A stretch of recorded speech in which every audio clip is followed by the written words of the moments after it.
Yeah, Fred, President Biden has been working the phones today as there are growing concerns about civilian casualties in Gaza. We have learned that the president has spoken with both Israeli Prime Minister Benjamin Netanyahu as well as President Mahmoud Abbas of the Palestinian Authority. That call with Netanyahu took place late this morning, and we are still awaiting a White House readout of what exactly the president relayed to the Israeli Prime Minister. The phone call with President Abbas is the first known time that the President Biden has spoken with him since taking office. Earlier in the week, Secretary of State Tony Blinken had reached out to President Abbas, but this is the first time that the sitting U.S. president himself has had a conversation. Now, the White House, over the course of the past few days, has urged that they are trying to de-escalate the situation regarding Israel. They have also said that Israel has the right to defend themselves. So we will see, once we learn this detailed readout of what exactly the president said to both sides,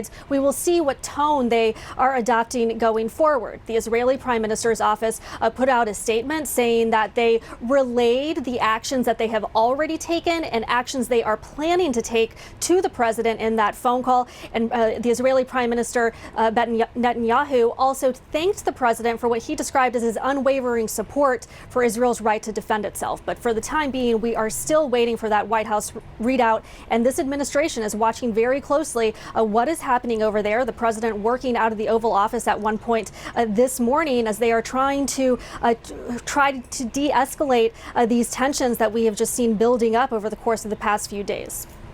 Arlette, at the White House, thank you so much. Keep us posted. Brian Stelter, to you now. These media outlets, AP and Al Jazeera, say their journalists were in danger today, even though they were given at least an hour warning. What are you hearing?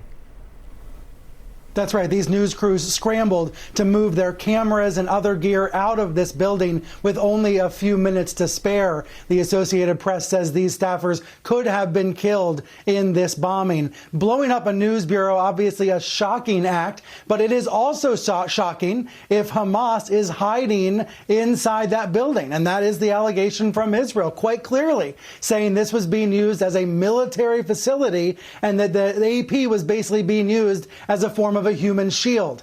Nick mentioned the comment from the AP CEO, Gary Pruitt, saying the world will know less about what is happening in Gaza tomorrow because of what happened today. And Al Jazeera is going even further in a statement, Fred, saying they believe that was the purpose of this bombing. Quote, the aim of this heinous crime is to silence the media and to hide the untold carnage and suffering of the people of Gaza. Al Jazeera, of course, based in Qatar, taking a position there in some ways in sympathy or in solidarity with the people of Gaza and demanding that this crime, in their words, be investigated. Let me also show you, Fred, how journalism advocacy groups are reacting to this incredibly unusual move by the Israeli forces. Here is the executive director of the Committee to Protect Journalists, Joel Simon, saying today, we demand that the Israeli government provide a detailed and documented justification for this attack, given the possible violation of international humanitarian law. I think the obvious question that comes to mind is, what were the Israelis supposed to do? If they are sure, if they had intelligence that can be vetted, that Hamas was using these news bureaus as a shield, as a hiding place, what were the Israelis supposed to do? Conversely, you're going to hear a lot of calls, as you see from the Committee to Protect Journalists, from people saying, show the evidence, prove that there was something happening here and that these were not just journalists and civilians inside this 12-story building, Fred. Yeah, some very strong statements being made and demands. All right, Nick, Arlette, Brian, to all of you, thanks so much.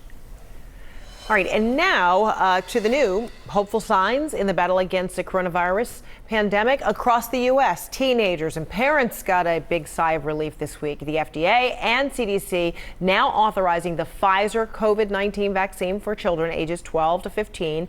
And many of those teens are already taking advantage of that opportunity. CNN's Paul Verkaman is at a vaccination site in Los Angeles where already the lines have been long.